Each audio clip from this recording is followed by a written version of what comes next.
कि हीरोइन तस्करी से जुड़े एक महत्वपूर्ण मामले में सुप्रीम कोर्ट ने सख्त रुख अपनाते हुए आरोपी को मिली जमानत रद्द कर दी है।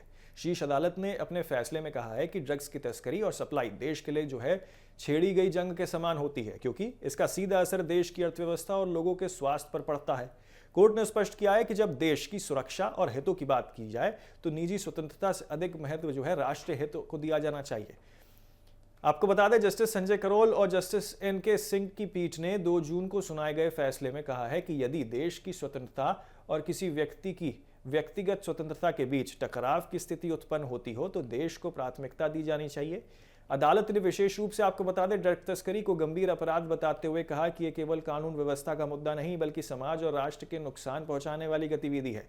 सुप्रीम कोर्ट ने आपको बता दें कि पंजाब के रहने वाले बलराज सिंह उर्फ बिल्ला को दी गई जमानत को रद्द करते हुए कहा है कि आरोपी केवल 1 वर्ष 7 महीने तक जेल में रहा है। यदि मुकदमे में वो दोषी पाया जाता है तो उसे अधिनियम 20 वर्ष या यूं कहें अधिकतम 20 वर्ष की सजा वो हो सकती है। ऐसे में ये नहीं माना जा सकता कि उसने इतना लंबा समय जेल में बिताया कि संविधान के अनुच्छेद 21 के तहत उसे राहत दे दी जाए। अदालत ने यह भी स्पष्ट किया है कि लंबे समय तक हिरासत में वो जमानत का आधार मानने के संबंध में कोर्ट स्पष्ट कानूनी मानक वो निर्धारित करता है। विविध मामलों में आपको बता दें कि अलग अलग परिस्थितियों के आधार पर फैसले लिए जाते हैं। हालांकि न्यायिक विशेष महत्वपूर्ण है, लेकिन समान परिस्थितियों वालों मामलों में अलग अलग परिणाम आने में से न्याय व्यवस्था पर भी सवाल खड़े हो सकते हैं। पीठ ने अपने फैसले में कहा है कि मामला वाणिज्यिक मात्रा में हीरोइन बरामदी से जुड़ा हुआ है और इसी के चलते ऐसे मामलों में एनडीपीएस अधिनियम की धारा 37 के तहत जमानत देने से पहले 2 महत्वपूर्ण शर्तों पर विचार होना अनिवार्य होता है। अदालत के अनुसार हाईकोर्ट ने जमानत देते हुए इन शर्तों पर पर्याप्त विचार नहीं किया था, इसलिए उनका आदेश कानूनी रूप से वो टिक नहीं सकता। सुप्रीम कोर्ट ने कहा है कि आरोपी के खिलाफ पहले भी इस तरह के मामले वो रिकॉर्ड मौजूद हैं।